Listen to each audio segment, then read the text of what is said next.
No fluff, no bullshit. Hey there, guys.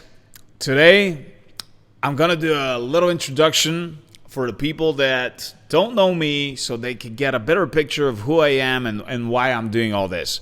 So my team put down 3 questions that they think would sort of make me a little bit more relatable to people that don't know who I am. So the first question is like, what am I passionate about and what makes me tick? So the people that know me already know that what makes me tick is actually creativity. And I tend to focus that creativity into my business.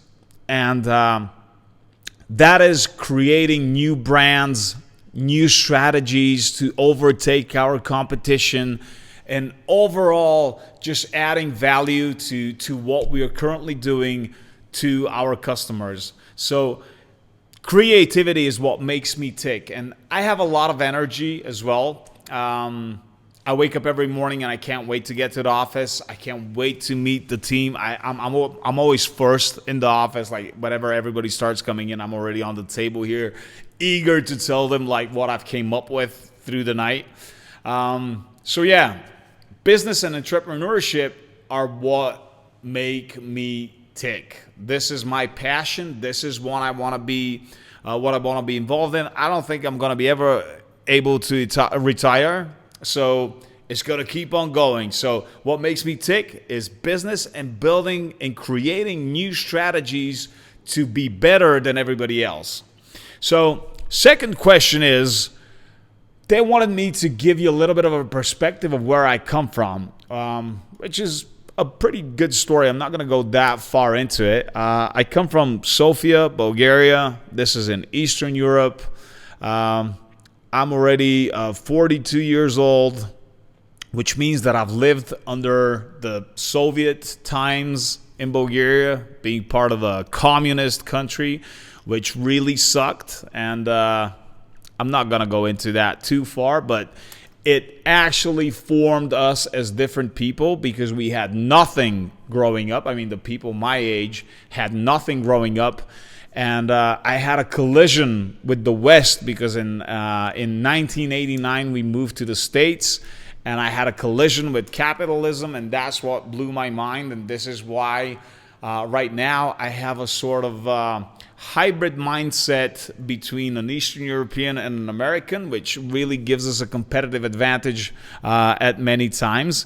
So anyway, I came back from the States in 1992. These were the roughest years here. So what was happening was like there was a lot of hustling getting done on the streets everywhere. Like we were just getting into different things. A lot of the people from my neighborhood, which is actually one of the roughest neighborhoods here in Sofia, were into a lot of illegal things, and they sort of became my idols because these were the people that were actually making money at the time. Like my teachers, the professors in universities were selling vegetables in the markets while other people were making money.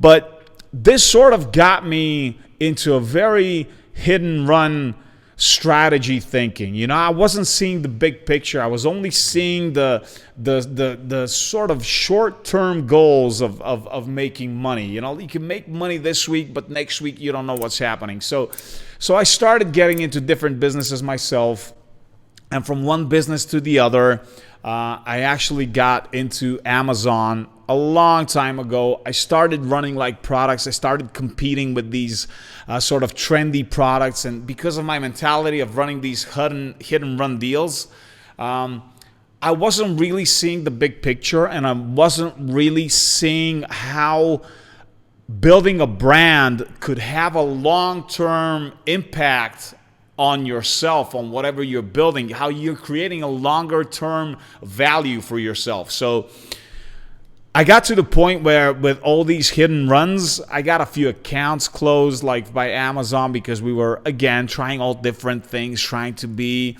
the algorithm, trying to be on top of things.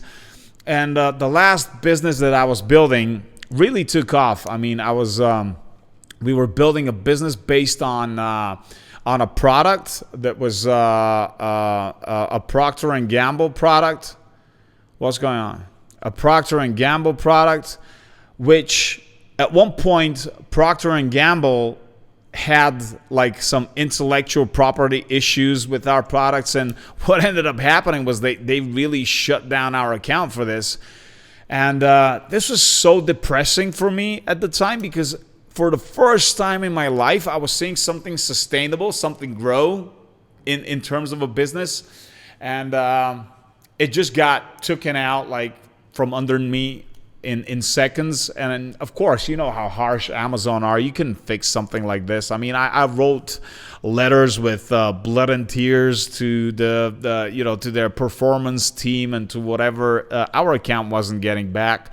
So I was trying to get back, trying to start a new business based on the same products. We kept on getting shut down. And I was so demotivated that at one point, I just thought this was it. It's time to shut down business. It's time to shut down everything, and for me to sort of rethink everything that I've been doing. And at this particular point, I had a changing point in my life. My partner at the time came and said, "Hey, there's this event in Thailand. Let's go there, and we need to sort of rethink how things are going." I was like, "Dude, how much is this event gonna cost?" So he did some calculations, and he says like it's gonna be like $10,000. I was like, "Dude, this is the last money that we have in our account, literally." So he's like, "Yeah, but we should go. Maybe we see something new there." So at the end of the day, I thought, okay, this is the silver bullet. Just pull the trigger, bang, go and see what's happening. And actually, what ended up happening was that it changed my life. It changed a lot of lives around me as well, but it literally changed my life. By going to this event, it's called the Cartels Mastermind. Right now, the guys thought that they're going to call it something else because the last event was held in Mexico. So you can imagine like going to Mexico and saying that you're going to a Cartels Mastermind. Not great. So it's called the Digital Founders Network now. But anyway, we went to Thailand.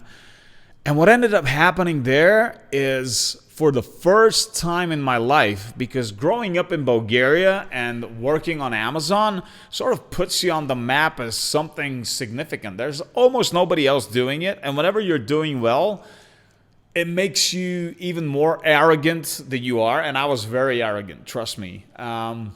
So what ended up happening is like I felt in Bulgaria that I owned this place. I was making like $300-400K a month from selling like toothbrush heads and stuff like that on Amazon. So I felt like I was the king of the world. There was nobody smarter than me.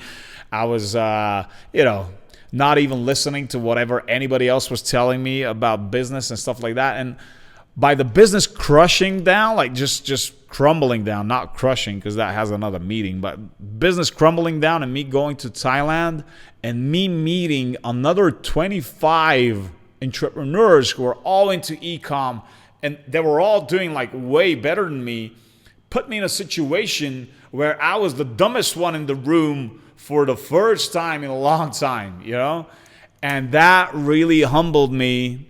It got me back to the ground, and I thought to myself, fuck me, like why am I being such an aggressive and arrogant asshole when I can learn so much? So that's what changed. I got so many good relationships from this event. Up to this point, I'm still in touch with most of the people that I met there. Some of them I work with, some of them I just, we're just friends. But still, these people really changed my mind. So being in a situation where you're actually open to learning what people have to teach you is what changed my mind. And actually, this takes us sort of to the next point and the next question, which is like, why do I want to be involved in the podcast game to begin with? And to be honest, this is the reason. Like, one of these guys, Jason Akatif, by the way, who I met there. He was one of the speakers at that event. He's like one of my best friends. We spend a lot of time together. We see each other very often, and we talk about all sorts of stuff. But like, he told me something very smart. He says, like, in order to achieve what you want to achieve in this life, the best way to do that is by helping other people along the way achieve what they want to achieve. So for the question of like, why am I wanting to get in this podcast game, is that these guys changed my life 3 or 4 years ago. I don't remember anymore, like the exact date or whatever, but my life has been changed just by talking to them, just by learning from them. You know, it's like people say dumb people learn from their own mistakes. Smart people learn from the mistakes of others. And it's really truth, because we talk about stuff, and the main thing that we talk about is not even like what's the biggest successes and what's the best practices, like the things that they failed at. So you just don't duplicate and you don't replicate their mistakes, which gives you such a huge advantage towards everybody else, because you already know that that's, you know, not the path to go down. And this is why I want to get into the podcast game. You know, I want to share what we're doing. I want to share our experience. I want to share our fails to begin with. And trust me, we've got plenty of those. And I also want to share like what works for us. But it's such a quickly evolving system of things. Like in e-com, everything is changing so fast. Like the Amazon algorithm is changing on a monthly basis. I mean, like whatever was working 3 months ago, it doesn't mean that it's going to be working today. So what I'm going to be trying to do here is I'm going to try and give you the out-of-the-box strategies of what's been working for us for like the last couple of months or something like that. I don't want to tell you what was working 2 years ago, because that's what I see from a lot of those fucking fake gurus out there. That's what they're telling you. Like, hey, let me tell you what works. Dude, that used to work 2 years ago. It doesn't work anymore. Like all the Facebook shit and all that. So what I'm going to try and do here is I'm going to try and use, first of all, my network, which, I mean, you guys have heard it before. Like, your network is your net worth. And trust me, there's nothing more true than that. Like, your network is your net worth.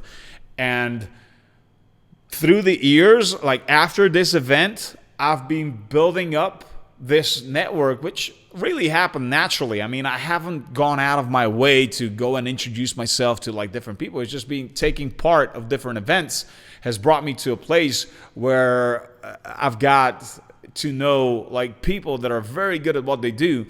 And what I'm going to try and do with this podcast here is I'm going to try and bring those people on here as guests so they can share the stuff that's actually working for them, the mistakes that they've made through the years. So I want to give people another overview of what's going on in e-com, Web 3.0, NFTs, anything that's to do with like digital businesses. So this is what this is going to be about. Like this is the idea of the podcast. This is what I'm going to try and do. I'm going to try and share some, I don't know, wisdom and some stupidity as well because of the stupid mistakes that we've done. And I'm going to try and sort of help you out not to make the same mistakes that we've done and give you the better ways of monetizing your time and monetizing your strategies. And that's it. So this is me. This is what we're going to be talking about. This is the guests that you can expect to see in this podcast in the near future. And I don't know. If you got any suggestions, I'm really open to this. As I said, I'm new to this podcast game. So whatever you guys can give me as suggestions, I'm really open to it. So I hope you guys keep on watching, and I'll be seeing you. Oh.